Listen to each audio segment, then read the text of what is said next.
O poderoso produtor musical, rapper e empresário Sean John Combs, também conhecido como Diddy, Puff Daddy e P. Diddy, tem uma presença no mínimo sinistra na indústria da música há 30 anos.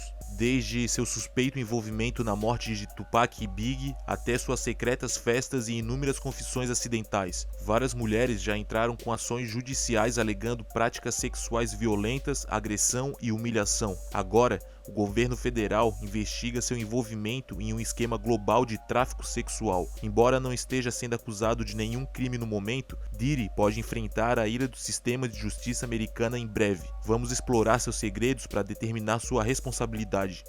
Hey yo, hey yo, hey yo, hey yo, hey yo, hey yo, hey yo, Raps.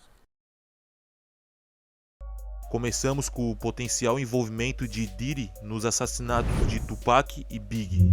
Nos anos 90, Diddy, que era mais conhecido como Puff Daddy, estava no centro da rivalidade do hip hop entre a costa leste e a costa oeste. A rivalidade entre Biggie, da Bad Boy Records, e Tupac, da Death Row Records, que inicialmente eram amigos, escalou para um conflito perigoso devido à introdução do gangsta rap no mainstream. Especula-se que Diddy, mentor de Biggie, pudesse ter incentivado essa rivalidade para benefício próprio na indústria musical. Em 94, Tupac foi baleado em Nova York, no prédio onde Big estava gravando o single da Junior Mafia, Players Anthem, ao entrar no elevador, onde iria até o andar onde estava Big e os membros da Bad Boy. Tupac sofreu um roubo planejado em ordem de um cara chamado Jimmy Henchman, para lhe dar uma lição após Tupac ter discutido com ele por telefone. As circunstâncias levantaram suspeitas sobre o possível envolvimento de Diddy. Após esse ocorrido, as tensões aumentaram entre as duas gravadoras, alimentadas por diss tracks e ações provocativas de ambos os lados. Tupac, sentindo-se traído, intensificou seus ataques contra Biggie,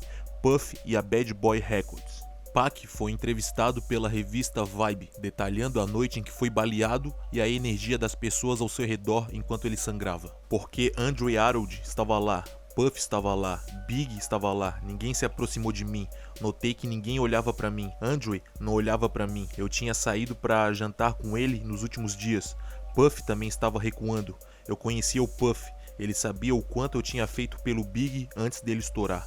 Lembrando que em 95, Tupac estava preso por uma falsa acusação de estupro, e então ele entrou para Death Row Records. Suge Knight prometeu usar seu dinheiro para conseguir a liberdade de Tupac. Enquanto estava no processo de tirar Tupac da prisão, Suge e seu melhor amigo Big Jake estavam na boate Platinum em Atlanta. Suge confrontou Puff na boate. O segurança de Puff, Anthony Wolf Jones, interviu para defendê-lo, e então as coisas saíram do controle. Logo em seguida, tiros foram disparados e o amigo de Suge, Big Jake, foi baleado e morto. Nunca foi confirmado se o Wolf atirou em Jake, mas Suge responsabilizou Puff pelo ataque, o que foi o suficiente para iniciar uma rixa entre os dois executivos. Em outubro de 95, Tupac então saiu da prisão e ele queria guerra. I have no fear. I have only ambition and I want mine and I will do anything to protect and feed my family. And these niggas represent a threat. Pac saiu e imediatamente começou a provocar e planejar contra Bad Boy nos dias seguintes à sua liberação da prisão. Ele entrou no estúdio para gravar seu próximo álbum, o Lies on Me, e ele falou sobre as faixas que estariam no álbum. Pac chegou a mencionar que Faith Evans, que estava casada com Biggie há mais de um ano nesse ponto, estaria em seu próximo álbum. Imagina sua esposa entrando no estúdio com seu maior inimigo, apenas uma semana depois dele sair da prisão. Pac também foi visto com Faith Evans na festa de lançamento do álbum da Whitney Houston. O rumor é que Big traiu Faith e ela estaria então tentando se vingar traindo ele com Pac. Pac também supostamente começou a se envolver com a Mary J. Blige, que era uma amiga próxima e parceira de negócios de Puff Daddy. Então, a Death Row realizou uma festa de Natal em 95, onde um amigo próximo de Puff, chamado Mark Anthony Bell, foi brutalmente espancado e forçado a beber urina depois de se recusar a fornecer o endereço da mãe de Puff para Suge. Tupac e a Death Row não diminuiriam o ritmo no Soul Train Awards de 96.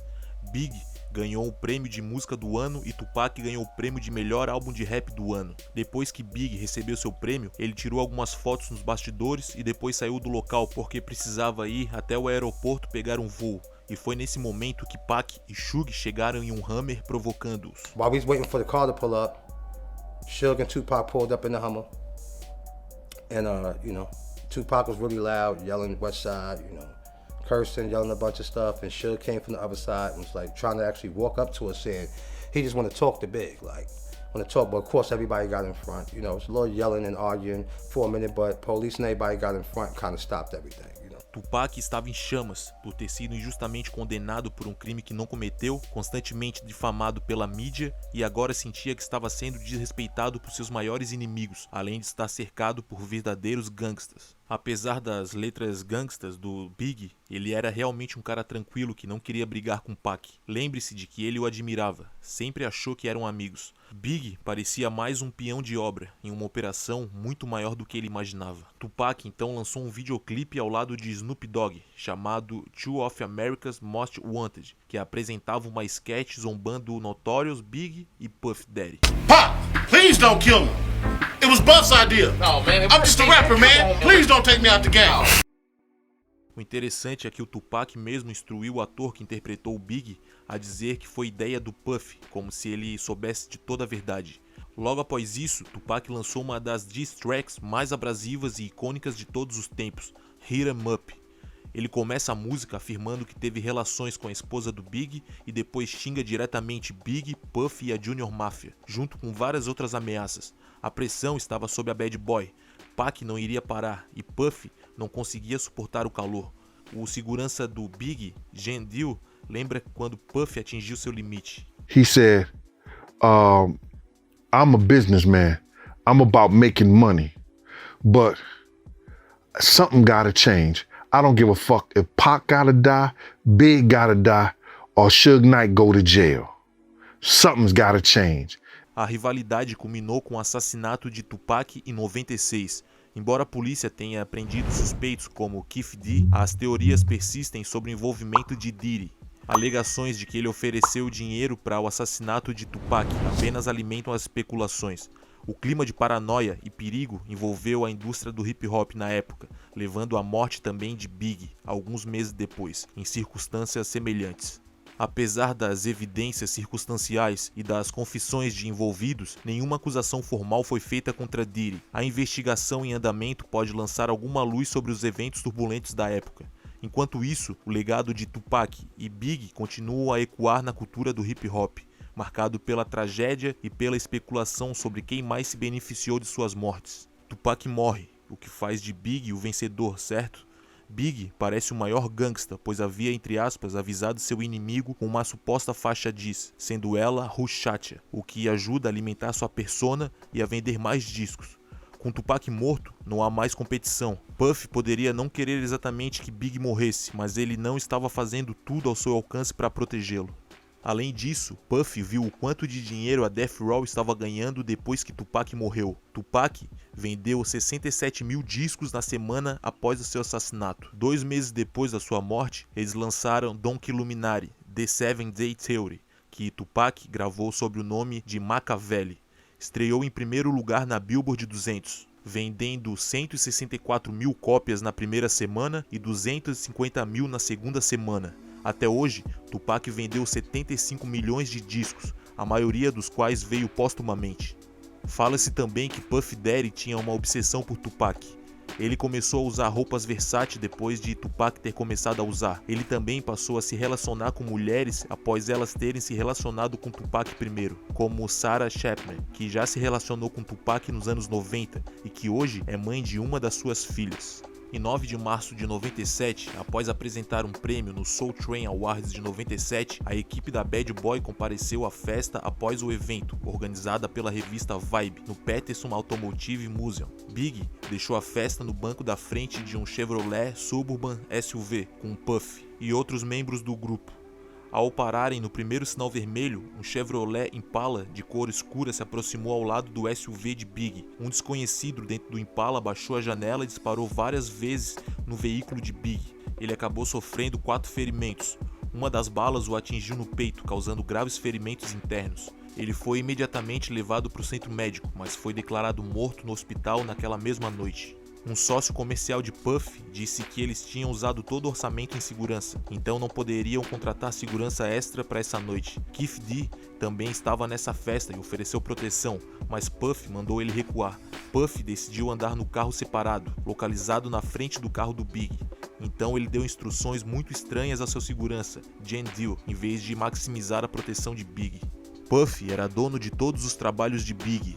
Ele supostamente comprou de Big por $200 mil anos antes dele falecer, o que significava que tudo o que ele gravou ou escreveu para si mesmo ou para outros artistas era de propriedade do Puff. Ele possuía toda a porcentagem do Big, além das dezenas de milhões de dólares em álbuns vendidos póstumamente. Big era um compositor prolífico, escreveu todo o álbum da Junior Mafia, escreveu para Lil Kim, escreveu para o Maze e para o Craig Mack. Considere cada vez que ele foi sampleado ao longo dos anos também. Diddy lucrou com tudo isso e vem lucrando com cada coisa que é relacionada ao Big. Haviam relatos de que Big sabia do controle que Puff Daddy tinha sobre sua música e tentou transferir os direitos de todas suas músicas para sua filha pequena, mas ele faleceu antes que pudesse fechar esse negócio, o que também pode ser um motivo pelo qual Puff pode estar envolvido na morte de Big. A mãe de Biggie Smalls, Voletta Wallace, expressou repetidamente sua desconfiança em Diddy, declarando: "A verdade é que Christopher aceitou a ilusão de um amigo e mentor por cerca de $25 mil. Essa é a quantia que Puff deu ao meu filho. Aquilo era muito dinheiro pro Christopher na época, com 19 anos. Estou feliz por meu filho não ter que testemunhar que as mesmas pessoas com quem ele pensava que poderia confiar não pensariam duas vezes antes de usarem sua mãe. Estou feliz que ele não esteja aqui para ver como eles usaram sua imagem e seu nome." Recentemente, a internet descobriu que o maior hit do Notorious B.I.G., Juice, foi na verdade roubado de um rapper do Mississippi chamado Notorious B.I.G., que havia lançado a música Big Daddy um ano antes de Juice, e ela soa totalmente como Juice.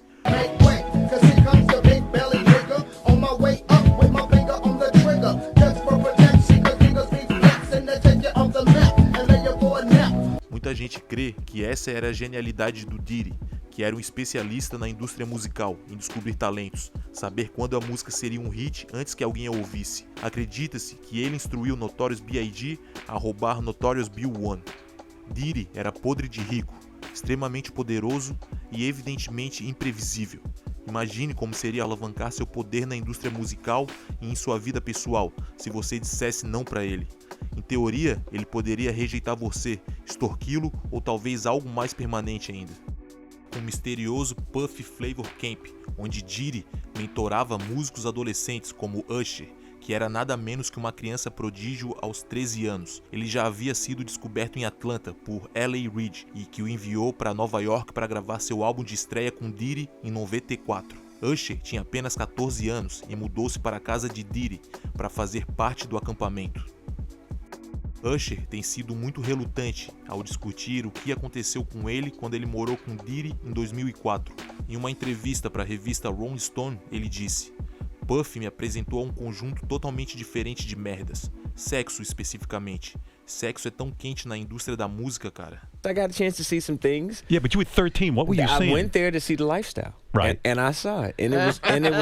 But I don't know if I could indulge and understand what I was even looking at. It was pretty wild. It was, So nobody it was crazy. Uma coisa a se notar é que Diddy se sente confortável tocando nas pessoas, abraçando, chamando-as de apelidos carinhosos e quase sempre a linguagem corporal da pessoa diz que a pessoa não tá gostando. You doing it, man. You deserve it, daddy. You putting in that work.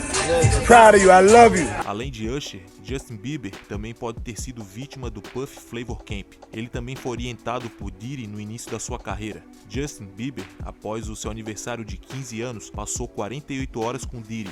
Diddy presenteou ele com uma Lamborghini Gallardo.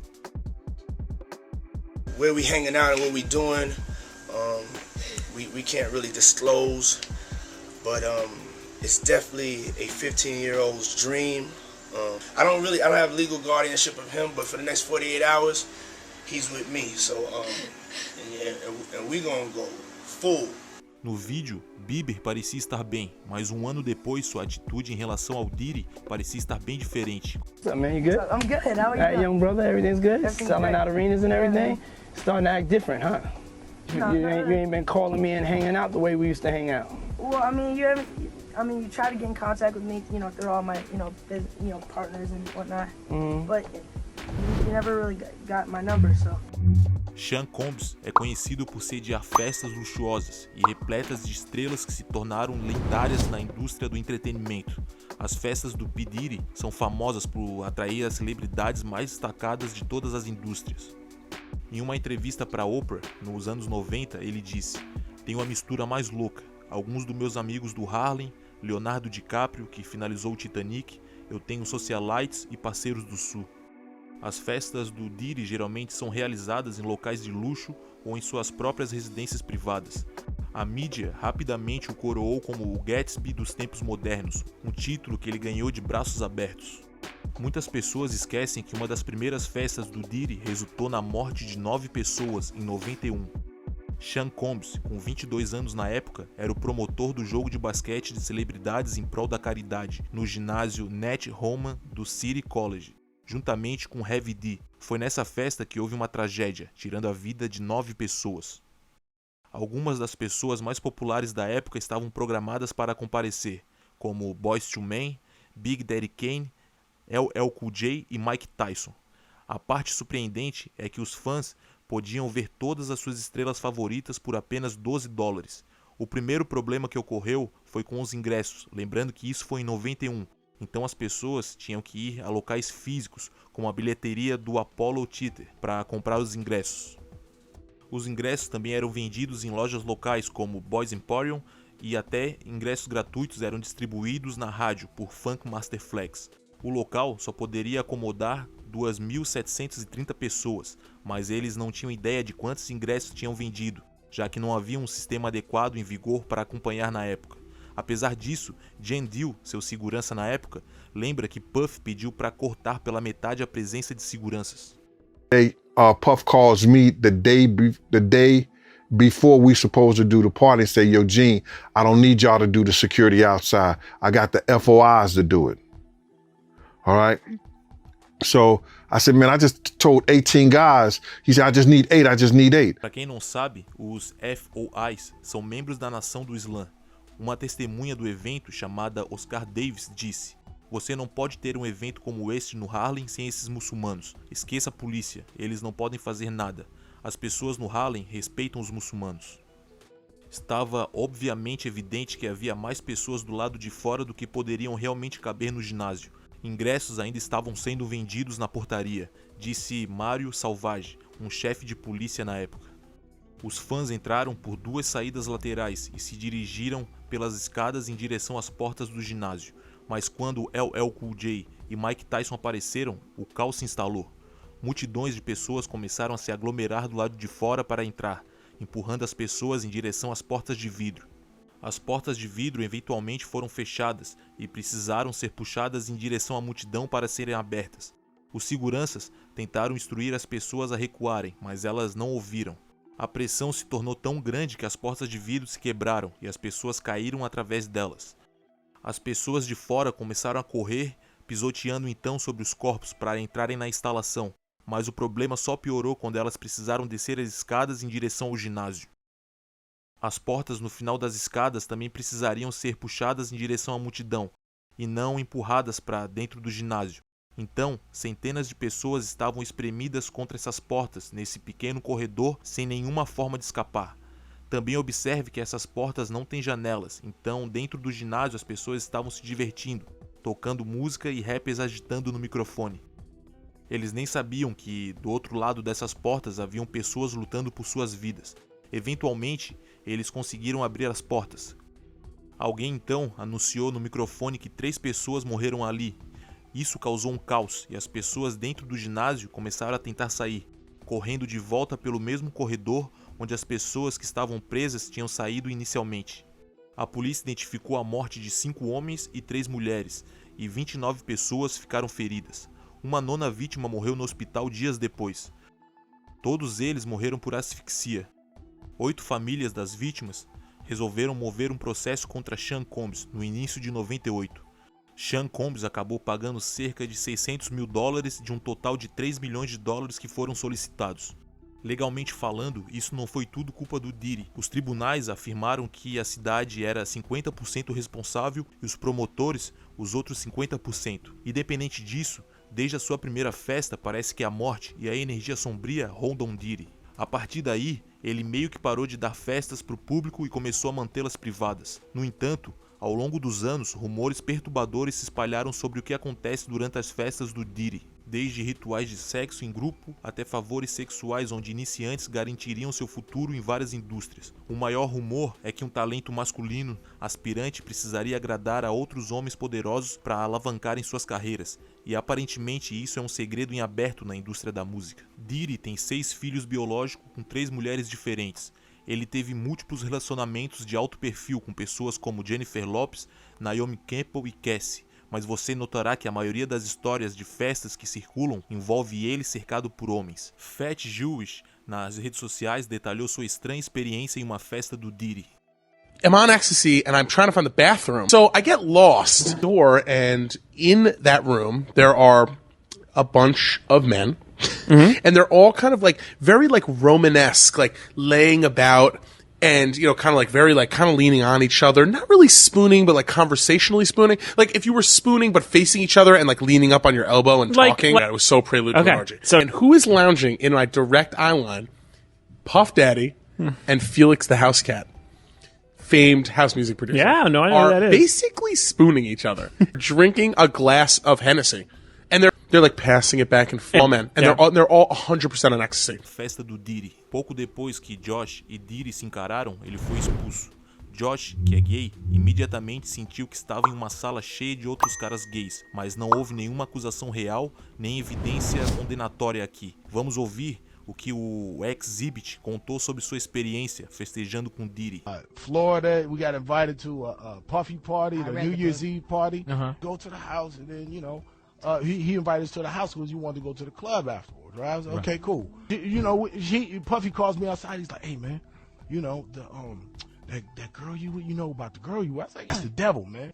You know what I'm saying? I was like, what you mean that's the devil? The devil got a pretty mouth. Yeah, and I was like, what you mean that's the devil? We get to this club, and then we walk. She point over the corner. It's 2 dudes kissing. You know what I'm saying? I'm like, 50 Cent também relembra uma das primeiras vezes em que encontrou Diddy. And he's like, yo, why don't we like go shopping or some shit? I mean, like, I pay for it. And I was like, what the fuck this nigga just said? Puffy's a fruit pie. Algumas ações de Diddy fazem as pessoas se sentirem desconfortáveis, como os rappers Fabulous e Jadakiss, que foram pressionados por Diddy em um podcast que ficou realmente desconfortável rapidamente. Ele começou chamando repetidamente o rapper e apresentador Nori de Daddy, que é papai em inglês. Yeah, I love this drink. I like when you like this, Daddy. Yeah, where you put my bag? Daddy, I like when you scrambling and scraping for shit. I like that. Depois, ele começou a perguntar pro Fabulous por que o Fabulous não festejava com ele. Jadakiss manteve a cabeça baixa durante quase toda a entrevista e dava para perceber que Fabulous estava muito desconfortável com a presença do Diddy. Look back on where I became. Did you miss me though? For real? Because why won't you party with me for your birthday, man? We partied for my birthday before. You came to my party. No, but me and you ain't never really party, you know what I'm saying? Quando Diddy foi confrontado sobre isso no The Breakfast Club, essa foi a resposta dele. Daddy, I like when you scrambling and scraping for shit. That was you. Scrambling. What? You said, I like when you do it like that, Daddy. When you scrambling and scraping for shit. Hey, man. He's like, I don't know what I was talking about. Hey. Nah. I mean, I was you don't go back and look at that stuff and laugh? I mean, it could be funny. I don't really be on it like that. Yeah. Parece que ele genuinamente não tem ideia do porquê as pessoas acham estranho o que ele disse. Mas mesmo com todas as piadas, rumores e segredos, ninguém nunca se pronunciou fortemente contra Diddy e o acusou de agressão ou abuso até 2019, quando sua ex-namorada, Gina Ruin, falou publicamente sobre como é estar em um relacionamento com ele. Tenha em mente que Gina era uma namorada secundária do Diddy. O público não sabia sobre ela porque seu relacionamento público era com a Cassie Ventura, com quem ele já namorava há uma década. He had caught me texting another man. And it got really crazy that time. We were in his closet and he like pushed me and I fell to the ground and And then he like stood over me. He avoided my face, but he like started punching me like on the side of my head, and I was just like covering my face. Ela também afirmou que ficou grávida do Diddy em 2014. Dina não aceitou o dinheiro, mas também não teve o filho. 4 anos depois, ela engravidou novamente. Dina continua detalhando várias outras instâncias de abuso emocional e físico, mas nunca apresentou nenhuma acusação formal. Apenas em novembro de 2023 foi que alguém finalmente entrou com uma ação formal contra Diddy. Depois disso, as comportas se abriram e o passado sombrio de Sean Combs começou a cair nos ouvidos. No processo, Cassie Ventura, sua namorada de longa data, acusou Diddy de abuso físico repetido ao longo de cerca de uma década. Como você pode imaginar, essa ação judicial e essas alegações se tornaram extremamente virais. Após todos esses anos de rumores obscuros, comportamentos estranhos, o mundo inteiro estava preparado para o declínio de Diddy. Cassie e Diddy se conheceram em 2005, quando ela tinha 19 anos e ele 37. Ele ouviu uma música que ela estava promovendo chamada Me and You, e então entrou em contato com Ryan Leslie, que escreveu o primeiro single da Cassie e juntou a Bad Boy Records com a próxima seleção de Leslie para o lançamento do álbum de estreia da Cassie em agosto de 2006. Cassie lançou seu álbum auto-intitulado sob a Bad Boy Records. O casal formou um relacionamento próximo ao trabalharem juntos por vários meses, enquanto Cassie se tornava o rosto da marca do Diddy, Sean John, em 2007. Diddy se separou da sua parceira de longa data, Kim Porter, então começou a namorar a Cassie. Cassie alegou que o Diddy controlava quase todos os aspectos da sua vida, desde sua carreira até o seu acesso aos registros médicos pessoais. Ela afirma que ele frequentemente a violentava, abusava fisicamente dela várias vezes e que frequentemente a drogava com grandes quantidades e que tornava vídeos como este um tanto suspeitos, onde Cassie parece estar se escondendo de Diddy. Documentos judiciais afirmam que pessoas que trabalhavam para o Diddy ajudavam a controlar a Cassie, como suprimir sua música se ela não obedecesse às suas ordens, ou ajudando a esconder seu comportamento. Mas não foi apenas um controle mental. Ele também frequentemente se tornava fisicamente violento com ela. O processo também diz que Sean Combs ficou enfurecido em 2009, em Los Angeles, quando viu a Cassie conversando com outro agente de talentos. Então a empurrou para dentro de um carro e a chutou repetidamente no rosto. O processo também detalha os pedidos de Diddy para que Cassie participasse da sua mais recente fantasia sexual chamada voyeurismo. Combs forçou Ventura a ter relações com trabalhadores do sexo em cidades diferentes, encontros que ela alegou que Diddy assistiu e gravou. Essa é a alegação que provavelmente abriu uma investigação federal contra ele por tráfico sexual de pessoas. De acordo com o processo, Sean Combs chamava esses encontros de freak offs. O processo continua detalhando alguns dos comportamentos mais horríveis, embaraçosos e torturantes que Diddy supostamente cometeu. Nos últimos 6 meses, Sean Combs foi submetido a um pedido persistente da Cassie de $30 milhões sob a ameaça de escrever um livro prejudicial sobre seu relacionamento. O processo foi resolvido em apenas 24 horas depois dele se tornar público. Não sabemos o valor exato, mas devido à gravidade das acusações, o público assumiu que Diddy desembolsou dezenas de milhões de dólares para mantê-la calada. E embora Sean Combs provavelmente tenha acreditado que escapou ileso do processo da Cassie, uma mulher chamada Lisa Gardner entrou em um processo contra ele em 23 de dezembro. Lisa alegou que ela e uma amiga conheceram Sean Combs e o cantor e compositor Aaron Hall em um evento da MCA Records em 1990 ou 92. Elas retornaram para o apartamento de Hall para uma festa após o evento, onde foram oferecidas mais bebidas e elas foram coagidas a ter relações com Combs, que agrediu sexualmente tanto ela quanto sua amiga. Em outra queixa apresentada no mesmo dia, Joy Dixon Neal alegou que em 1991 foi relutante em um encontro contra Sean Combs, que a drogou intencionalmente e a agrediu sexualmente após um jantar. Diddy negou a alegação por meio de um porta-voz que afirmou que as alegações da mulher eram fabricadas e a acusou de explorar a lei dos sobreviventes adultos de Nova York. Depois disso, outra mulher chamada Jane Doe surgiu alegando que Sean Combs, Harvey Pierre e um terceiro indivíduo não identificado agrediram sexualmente ela quando ela tinha 17 17 anos no estúdio de gravação do Diddy, em Manhattan, em 2003. Pierre, que anteriormente havia sido presidente da Bad Boy Entertainment, também havia sido processado por uma assistente que alega que ele usou a sua posição de autoridade como chefe para aliciá-la, explorá-la e agredi-la sexualmente várias vezes entre 2016 e 2017. O processo alegava ainda que os homens traficaram a jovem de Detroit para a cidade de Nova York em um processo particular e forneceram drogas e álcool até que ela não pudesse consentir e então a violentaram. A queixa também incluía várias fotos que a autora alega terem sido tiradas naquela noite no estúdio, incluindo uma em que ela está sentada no colo do Diddy. Chega disso, disse Diddy no Instagram. Nas últimas semanas tenho ficado em silêncio e observado as pessoas tentarem assassinar meu caráter, destruir minha reputação e meu legado. Eu não fiz nenhuma das coisas terríveis que estão sendo alegadas. Vou lutar pelo meu nome, pela minha família e pela verdade. Em fevereiro de 2024, o produtor e videógrafo Lil Rody entrou em um processo federal contra Diddy, alegando que ele foi assediado, drogado e ameaçado por ele. De acordo com o processo, Lil Rody andou com Sean Combs entre setembro de 2022 e novembro de 2023, durante o qual ele trabalhou no álbum mais recente do Diddy, The Love Album, Off the Grind, como videógrafo de Sean Combs. Supostamente, Lil Rody conseguiu horas de filmagens e gravações de áudio de Sean Combs envolvendo em atividades ilegais. As atividades que o processo alega incluem aquisição de drogas, solicitação de serviços de profissionais do sexo, fornecimento de bebidas adulteradas a menores e agressão sexual. Lil Rody alega que foi vítima de constante abuso. Lil Rody foi obrigado por Diddy a trabalhar no banheiro de Sean Combs, enquanto Combs andava nu e tomava banho em um recinto de vidro transparente. No processo de Lil Rody, um rapper não identificado é mencionado como tendo estado no iate de Diddy, onde supostamente foram vistos curtindo com meninas menores de idade e profissionais do sexo. Esse rapper é descrito como um rapper da Filadélfia que namorou Nicki Minaj. O rapper Meek Mill é da Filadélfia e namorou Nicki Minaj em 2014 até 2016. O mesmo rapper não identificado, juntamente com um cantor e produtor de R&B não identificado,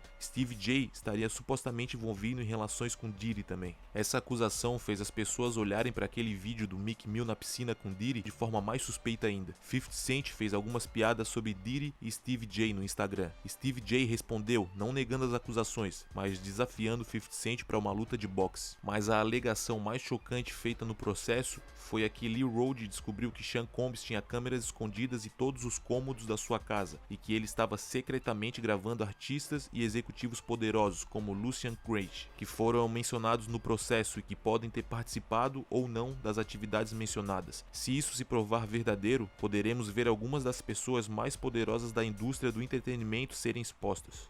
50 Cent disse no Instagram que quer fazer parte dessa exposição, balançando a cabeça. Isso vai ser tão bom. No que você quer apostar? Vou conseguir essas fitas. Pagarei uma fortuna por elas. Você esteve lá? Eu não vou a festas do Puff. Parece que o reinado de Sean Combs está acabando. Em 25 de março de 2024, agentes do Departamento de Segurança Interna e outros policiais invadiram as casas de Diddy em Los Angeles e Miami, devido a uma possível investigação em curso sobre tráfico sexual. O especialista em segurança interna, Hal Kemper, acrescentou algumas informações de que as evidências que estão procurando incluem laptops, pendrives e qualquer coisa que conecte Sean Combs às alegações. Até agora, não sabemos o que encontraram, e tecnicamente, os federais nunca anunciam formalmente o que estavam procurando ou por que estavam lá, mas é seguro assumir, com base nas alegações convenientes, que Diddy nem sequer estava nos Estados Unidos durante o tempo da operação. Segundo o TMZ, o jato particular de Sean Combs foi avistado em solo da Antigua, no Caribe, pouco depois das notícias sobre as invasões serem divulgadas. Muitas pessoas acreditam que ele está fugindo do país. A última postagem que ele fez nas redes sociais foi tentando ver quem na indústria está do seu lado. Hey, yo, right now though, for real, yo, I need to know who f with me, you know?